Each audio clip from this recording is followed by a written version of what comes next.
Bom dia, boa tarde, boa noite, dependendo da hora que você vai assistir a esse vídeo. O vídeo é sobre Brasil Império, Segundo Reinado, as bases políticas do Segundo Reinado. Bom, nós temos aí um maior período político da história brasileira. Vai de 1840 a 1889. 49 anos. Se tem um governante brasileiro que não pode reclamar de tempo para realizar os benefícios para a população, esse governante é Dom Pedro II.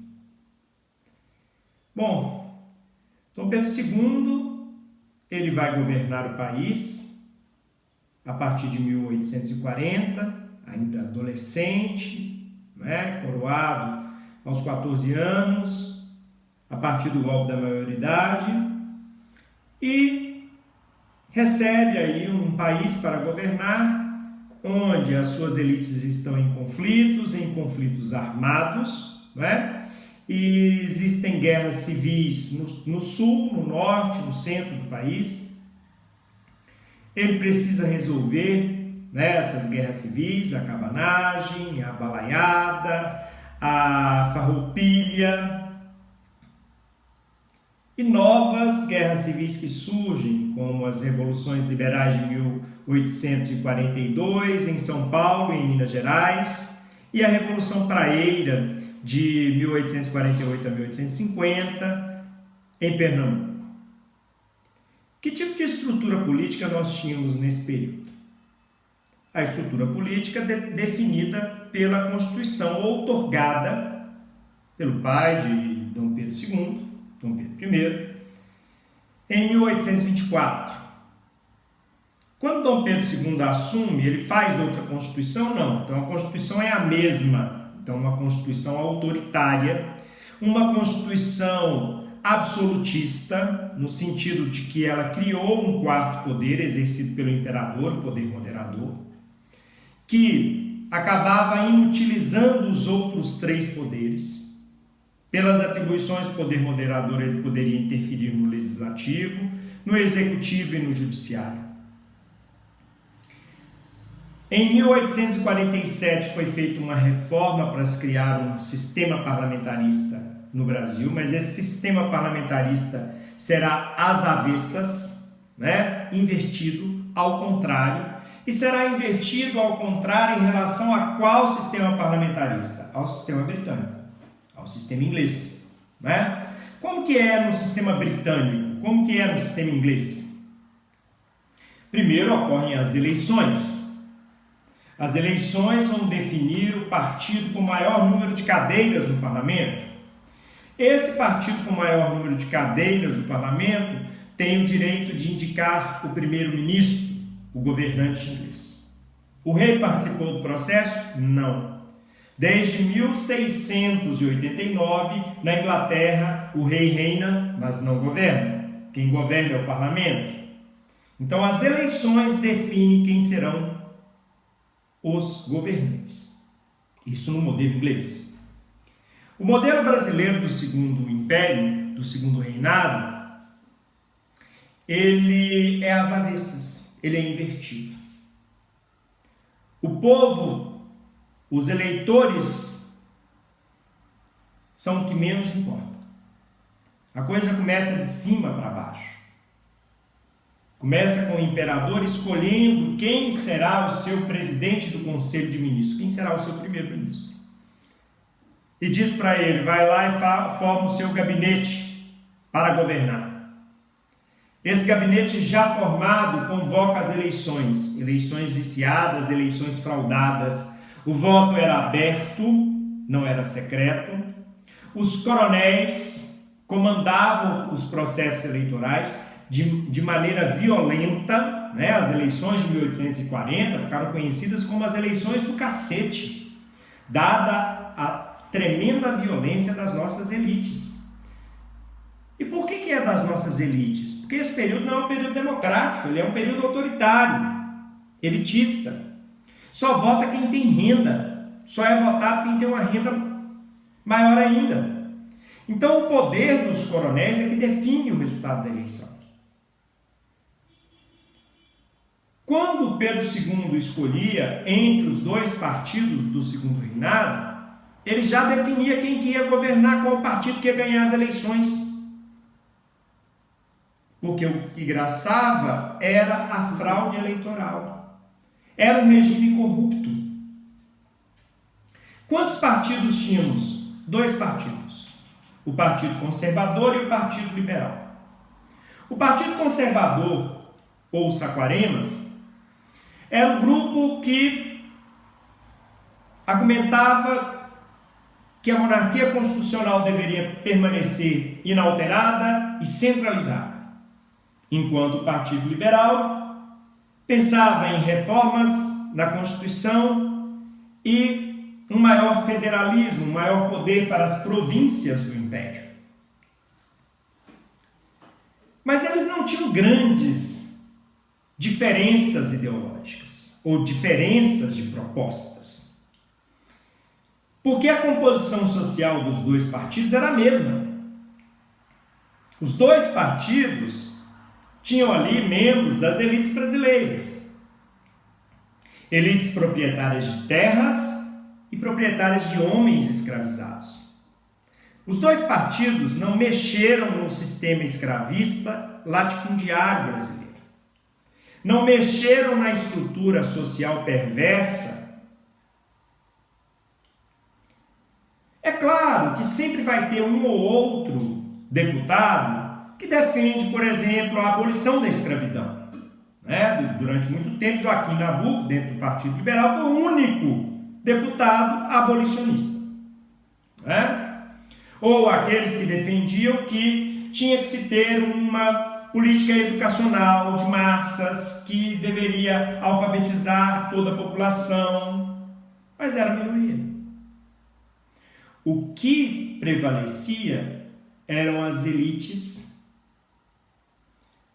com o seu projeto escravista, para se manter as estruturas ainda do período colonial, do modelo de plantation colocado lá no período colonial. Latifúndio, monocultor, voltado para exportação, utilizando mão de obra escrava. Eles não queriam alteração. Eles, pela estrutura política montada no Império, não tinham que buscar o favor do povo, porque o povo, inclusive, não votava. As mulheres não votavam, os homens sem dinheiro não votavam, os homens escravizados não votavam,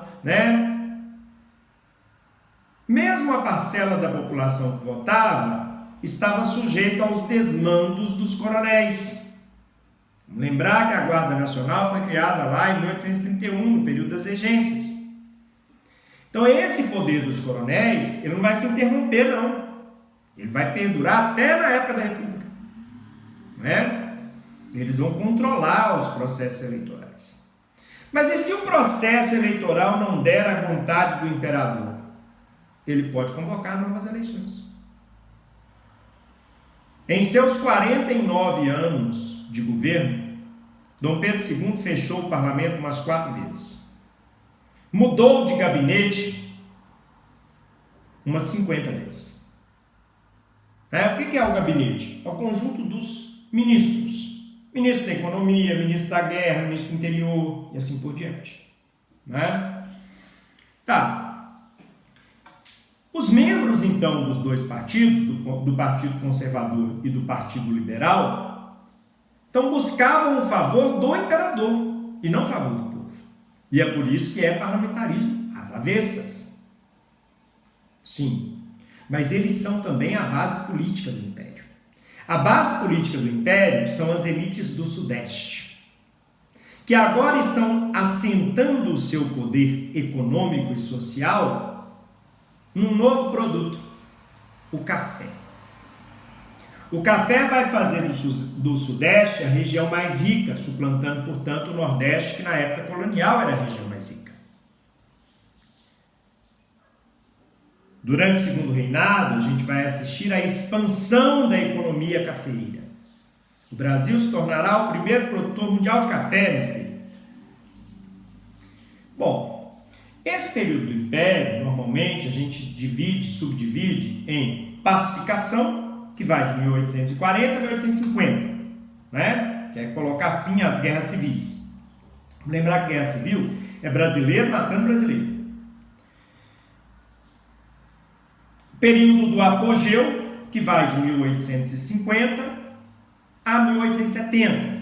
E o período da decadência, o Cristo do Império, né, que vai ser uma longa decadência, que vai de 1870 até 1889. Bom, a gente está assistindo, então, a essas duas primeiras fases. A fase da pacificação. É quando Dom Pedro II, o seu governo, vai ter que lidar com as guerras civis que estão ocorrendo no Maranhão, que estão ocorrendo no Pará, no Rio Grande do Sul, em Santa Catarina, em Minas Gerais, em São Paulo, em Pernambuco. Né? E nós vamos ter aí as negociações com esses grupos, né? Vamos lembrar que, por exemplo, o Rio Grande do Sul ficou 10 anos com a sua república proclamada e separada do Império. Então vai ser feito um acordo para a reintegração do Rio Grande do Sul. Se tem uma coisa que ninguém tira de Pedro II, é o seguinte: ele mantém o Brasil unido. Não é? O Brasil não se fragmentou em vários países como a América Espanhola. Esse é um ponto positivo, né, do governo de Pedro II. Apesar de seus vários pontos negativos, né, o país não teve uma política educacional de alfabetização em massa. Então, Pedro II recebe um país de analfabetos e entrega um país de analfabetos depois de 49 anos de governo. Né? Mais de 90% da população era analfabeta. O Brasil foi o último país da América a libertar os escravos, a abolir a escravidão. Não fez a democratização do acesso à propriedade, mesmo tendo no seu território mais de 70% das terras ainda não tinham sido colonizadas, eram terras devolutas, que o governo brasileiro poderia dispor para os colonos, para os ex-escravos, mas não é isso que o governo das elites vão fazer. Essas elites são mesquinhas, né? Elas não querem a democratização. A visão delas é limitada. É uma visão ainda da época colonial, né? Então, a reforma agrária, que vai ser algo que os países desenvolvidos todos vão fazer, o Brasil não vai fazer. Ele vai concentrar a propriedade da terra, ele vai manter essa concentração absurda, né? Outra coisa aí que a gente tem, que não vai ser solucionada,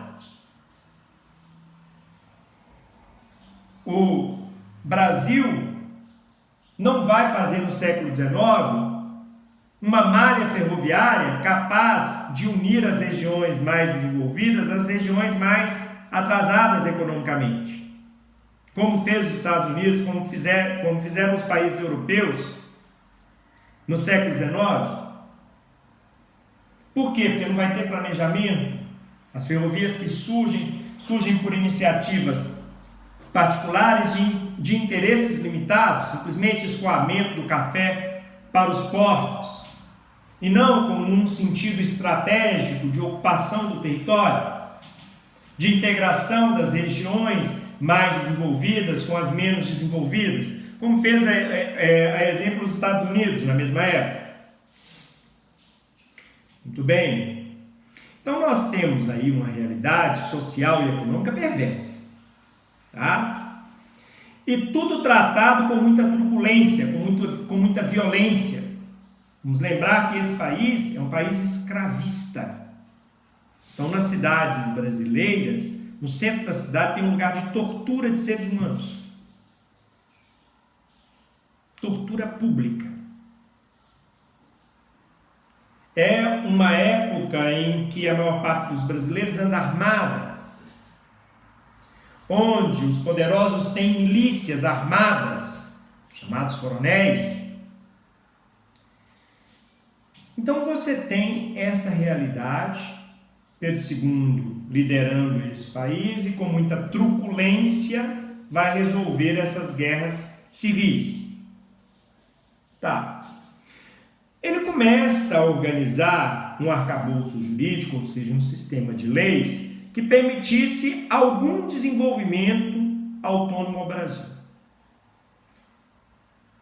Os tratados com a Inglaterra, que favoreciam a Inglaterra, prejudicando a nossa produção manufatureira interna, caducaram. E em 1844, o ministro das Finanças de Dom Pedro II, Alves Branco, lançou novas tarifas alfandegárias.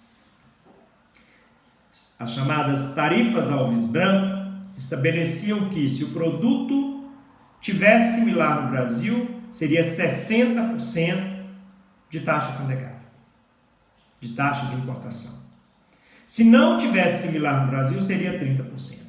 Muito distante daqueles irrisórios 15%, né, do tratado com a Inglaterra.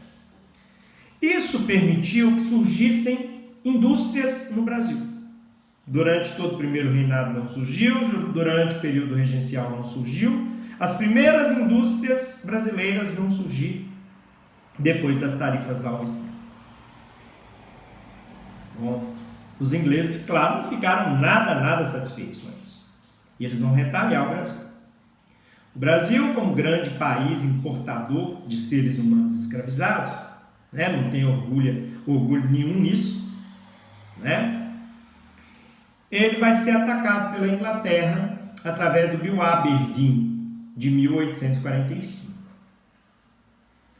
A Inglaterra era um grande país imperialista, né, com seu raio de ação chegando ao Brasil. E era um país industrializado que lutava agora contra a escravidão. Ela fez bastante riqueza, né, com a exploração do trabalho escravo e com a venda e com o comércio de seres humanos escravizados, né, até o século XVIII. Agora, no século XIX, que é uma nação industrializada, né, ela começa a sua cruzada contra o tráfico de escravos. Por quê? Por razões humanitárias? Não. Por razões econômicas.